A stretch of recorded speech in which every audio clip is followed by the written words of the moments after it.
Step one, we've already got the brackets on. We put the top and bottom brackets on the posts beforehand. The way that we like to do it is we'll put a carpenter pencil between the top of the skirt and the bottom of the bottom bracket, and then we'll screw that in, and then we'll measure from the top of the bottom bracket to the top of the top bracket. 32 and 5/8. 32 and 5/8.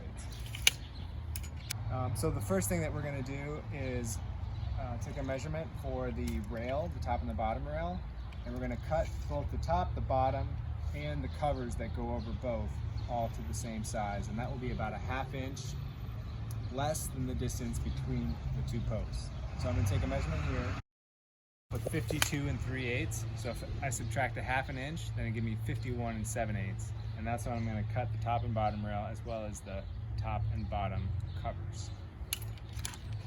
So I wouldn't necessarily recommend doing this, but sometimes when I cut the pieces, if I want to be expedient, I cut all the pieces at the same time. If you do that, just be real careful with your saw, make sure that you know it well, and always when you're cutting aluminum, just keep the blade moving and move it down really slowly.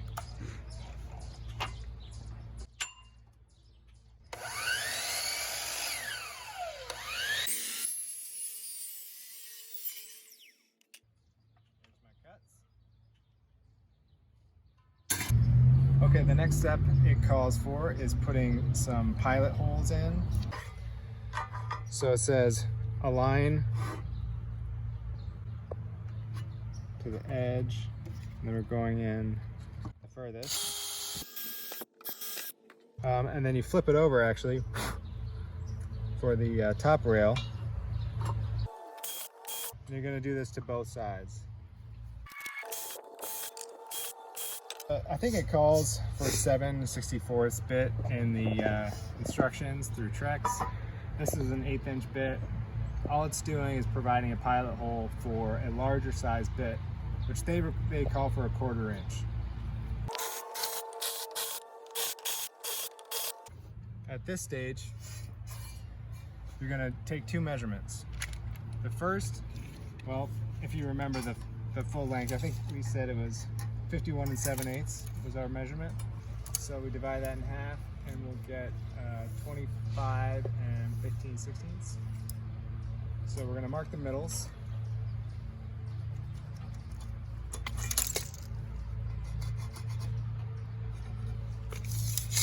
And this is just for a visual middle for where your vertical piece will go in the middle of the railing. So if you're off by 1/16 of an inch, that's fine. And the little jig they've given you here, there's a sight window, which we're going to use to line up our line and then put pilot holes in the middle. So here, you can see, got the line right there. It's tough to see with the pencil, but again, we're going to go back through with our step bit, widen those holes. Now the second measurement, I forgot to take earlier, but it's crucial for cutting the length of the horizontal rods, is the measurement between the holes, from the outside hole to the outside hole.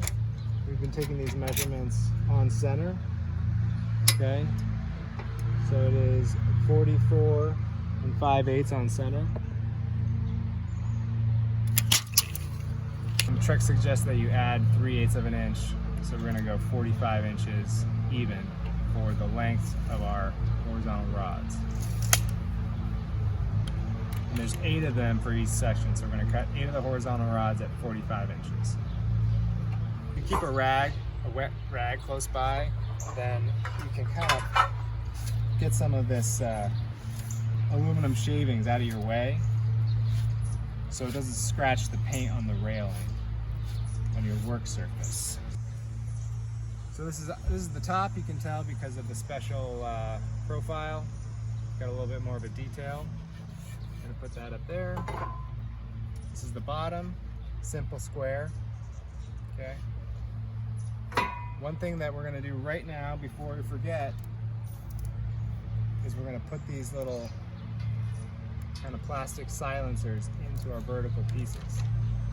I'm going to put them in right here, one on each side.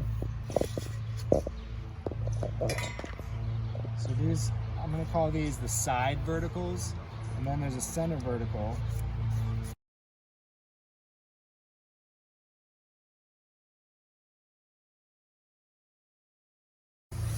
So now what we're going to do is we're going to screw in through the bottom, through the holes that we created. So you can see the holes are just to allow the screw tips to go through from this side. So we're going to screw in one side and one in the middle, and we're going to leave the third side off for now. Then we're going to slide the horizontal rods through the holes, put the last side on, and then screw that in as well.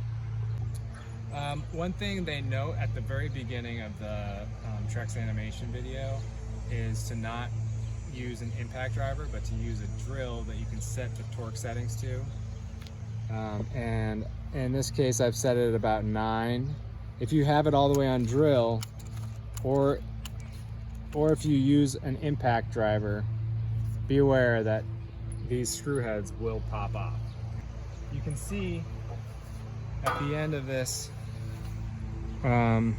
vertical piece, there are these extrusions that are meant to fit the screw, and it sort of self taps as it gets driven in there. So it just goes right down in there. And that's what we're doing, but we're going through the bottom. And they provide a plastic washer in order to give your screw head some backing.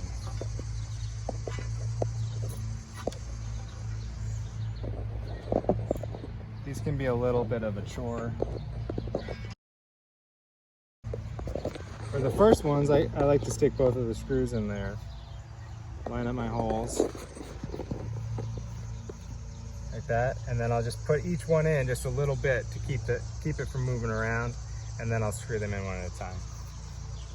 Also, it helps to have an extender on your drill at this point, because if you were just using a 2-inch bit, the chuck would probably start rubbing against the bottom of the rail.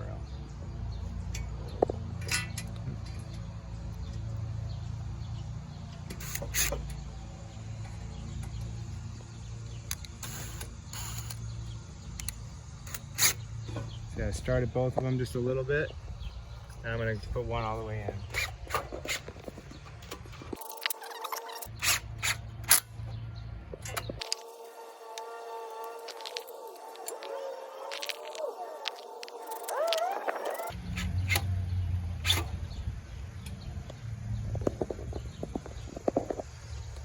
See, even set to a 9 setting, it just popped the head right off.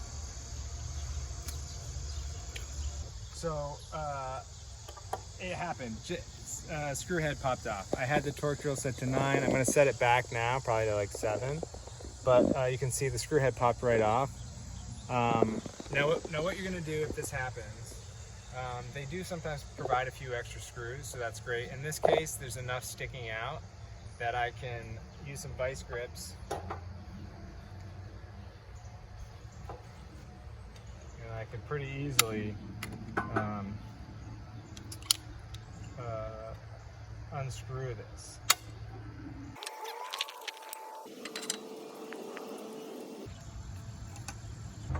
So now that I got the screw out, I'm going to reattempt this, and I'm setting my torque down to 7 now.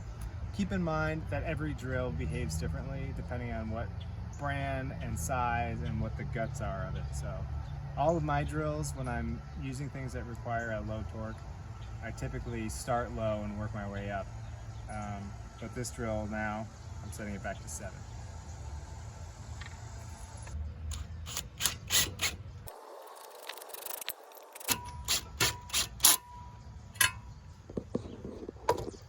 Okay. At this stage, we've got a side vertical and a middle vertical in. We're going to place our second side. And then we're going to slide in our 8 horizontal rods. I usually like to leave the cut edge, if it's a little rough, to be last. So I'm going to slide the smoother edge through.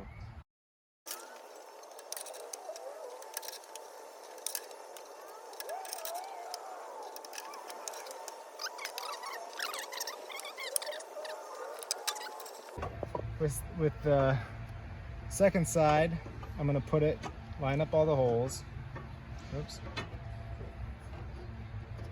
I like to just pull it over a little bit, just so I know that they're aligned, seated, not in all the way. And then once I've got them in position, then I'll grab the middle and pull them together, work my way down.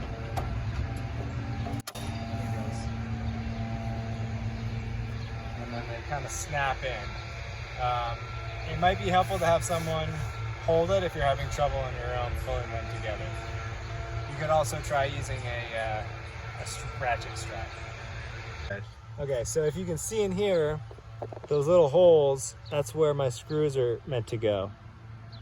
So my alignment looks pretty good. If your alignment is a little bit off, there is a little bit of forgiveness within the system where you can pull it apart just a little bit. If it needs to get closer, the only thing you can really do is cut the rods. You'd have to take it apart and cut the rods to get it closer. But if it needs to be just a smidge further apart, I have found that you can pull it, a quarter inch or so. People will probably be more coordinated than me with this. The torque there. Boom. We're going to put on the bottom cap. Take special note, these are different. The top and the bottom. The top has a slight crown to it. It's a little bit curved, and the bottom is completely flat. So the bottom we're going to put on now. The top we're going to wait until one of the final steps. So there's 2 tools I like to have nearby when I'm putting on the top and bottom caps on Trex Signature Rail. The first is a mallet, rubber mallet, so you can beat it. And then the second is a clamp, so you can squeeze it. So step 1, I'll try to snap it in with my hands. Right? Now, there's been times when I've been able to do that, but the majority of the time I won't.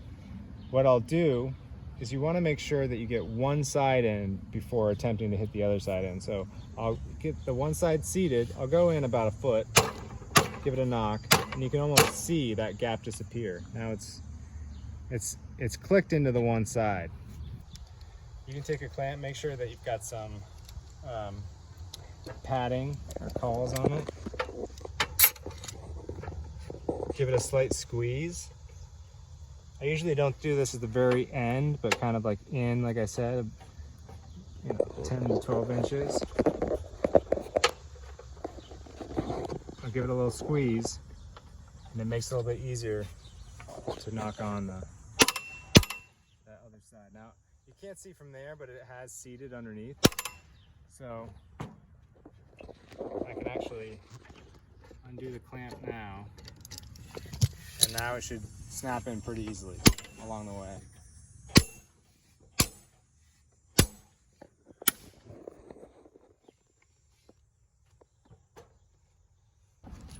Oops. Okay, at this stage, we're going to do the same thing we did with the bottom with the top. So we're just going to screw into through our pre-drilled holes into the preformed receiving end on the vertical pieces.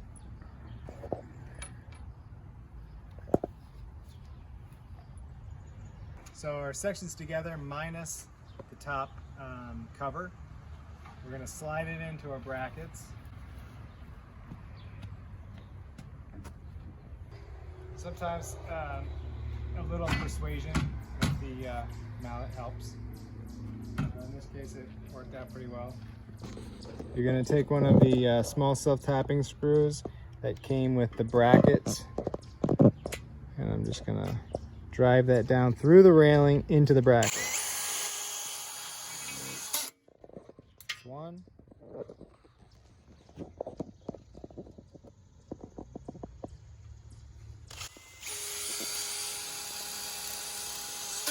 There's two. Now that the rail isn't, ooh, this is nice and sturdy. That'll support me for sure. Now that the rail is in place, I'm going to, I'm just going to mallet on the top. This goes typically smoother than the bottom cover. I'm going to just knock in this side a little bit, and then I'm going to knock this side, and it snaps right on. And then work your way down.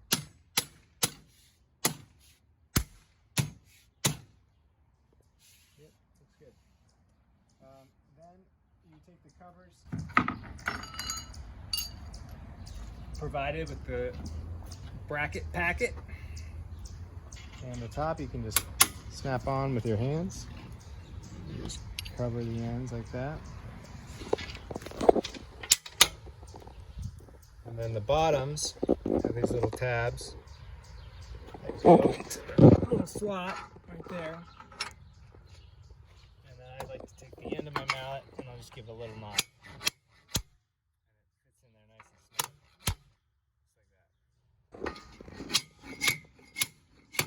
Just like that. Okay. Finally, and most satisfyingly, we're going to put on the tops.